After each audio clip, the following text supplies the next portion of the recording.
Hello everyone, thanks for tuning in. This week's segment is going to be on Daniel and his prophecy of Messiah, specifically Daniel 9:24 through 27. Before we get started though, I wanted to address a critic of this research. There's a popular rabbi on YouTube named Tovia Singer who tried and failed to explain away the clear indication of when Messiah was here. And his only defense was that if Daniel was so important to the New Covenant teachings, why didn't any of the 12 disciples or Paul mention Daniel to prove Messiah? And he states that as a fact. So when I heard him say this, I knew that he either had zero knowledge of the New Testament or he just never actually read it. And you know, I pray for Rabbi Tovia that he comes to know the truth, and I even offered to provide evidence of his error on his YouTube channel and offered a debate, and I'm still waiting for a reply on that. Anyway, there's literally a published paper called the New Testament References to Daniel, written by Frank W. Hardy in 2006.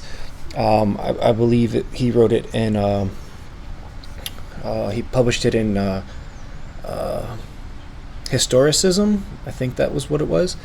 But it literally shows hundreds of references and quotes from Daniel throughout the New Testament. They're in Matthew, they're in Luke, they're in John, they're in Acts, and in Revelation. What I find a little more disturbing and interesting is that the Talmud itself warns not to research Daniel, specifically the weeks in Daniel, which I'm going to cover in this segment. But here's what the Talmud says. It says, "May the curse of heaven fall upon those who calculate the date of the advent of the Messiah and thus create political and social unrest among the people." And that's in the Sanhedrin 97b. So it's funny, like, why have prophecy at all if you're not supposed to read the prophecy and look for the signs? That doesn't make any sense. So due to the fact that after Yeshua, Messiah's coming, the events surrounding him lined up with Yeshua being the Messiah. They lined up so well that for fear that others would calculate that Yeshua is indeed Messiah, they put this in the Talmud. And if you read the commentary of the same Talmudic passage, they forbade calculating Daniel 9 and other time-oriented messianic passages altogether. So that commentary said that rabbis after the time of Christ have pronounced a curse on anyone who would attempt to calculate the dates of this chapter, and that's the Talmud Sanhedrin 97b, the Sunsino edition, page 659. So this poses a question: why would they do that? So let's get into what Daniel 9:25 says. It says, "No one understand this from the issuing of the decree to restore and rebuild Jerusalem until the anointed one, the ruler, comes. There will be 7 sevens and 62 sevens." What does this mean?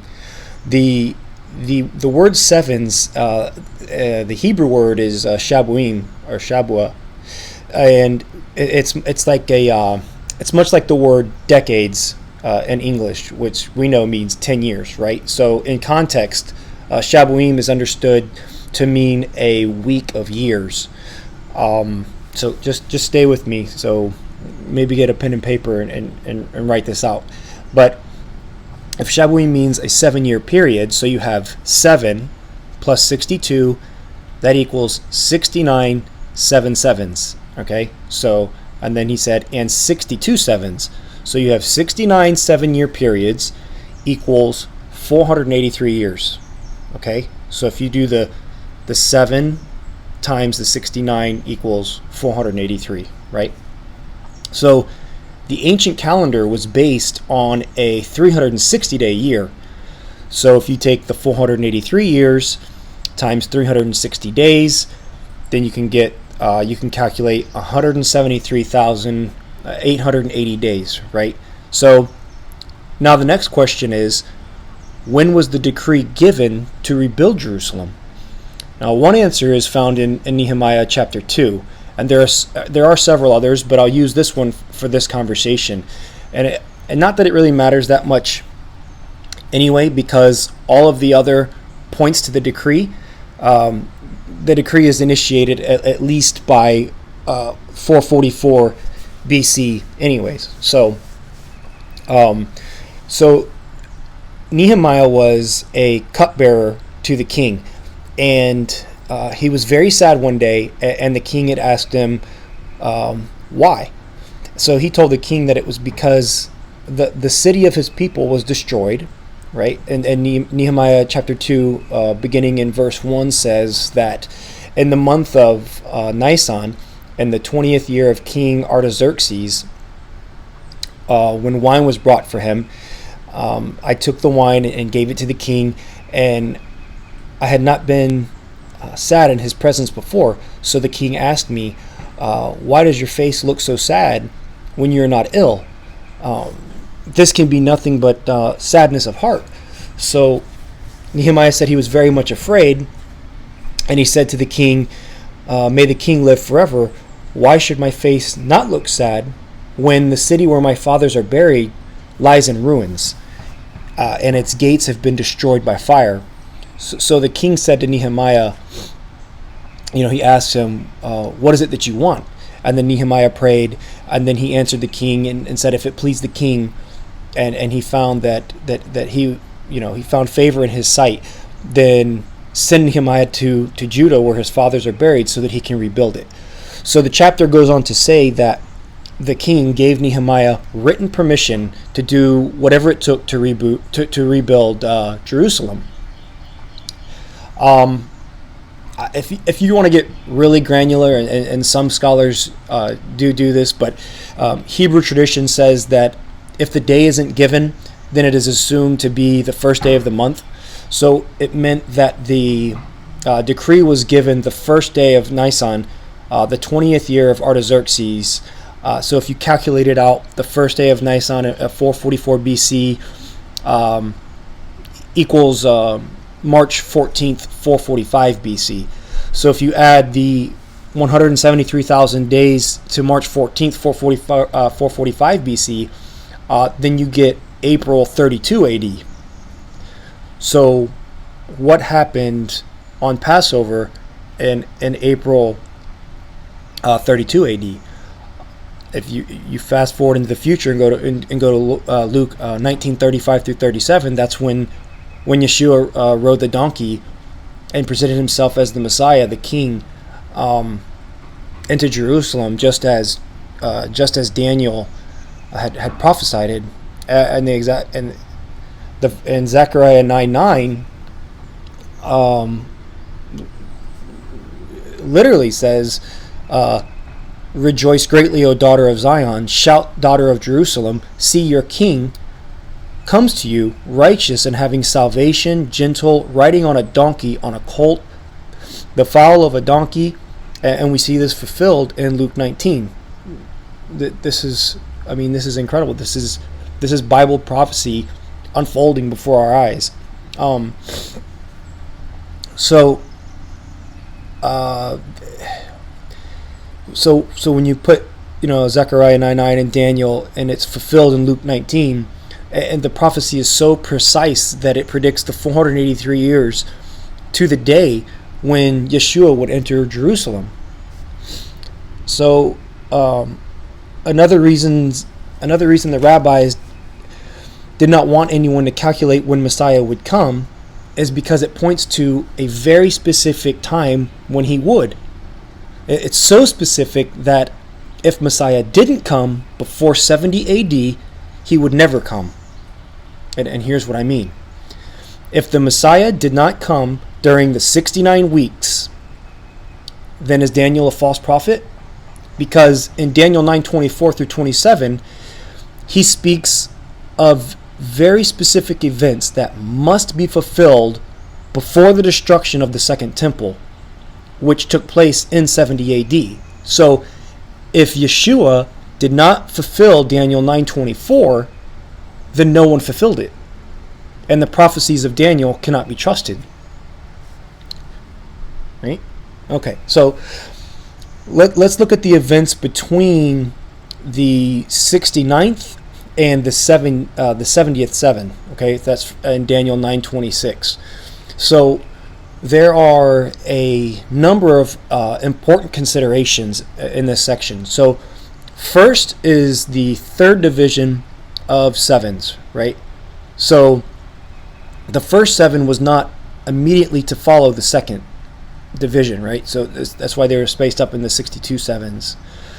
So I'm going to quote some research from some other authors. Archer notes that, and I'll put the bibliography in the notes so you guys can follow up and see where the research comes from. But mainly the research comes from Scripture, but these guys broke it down.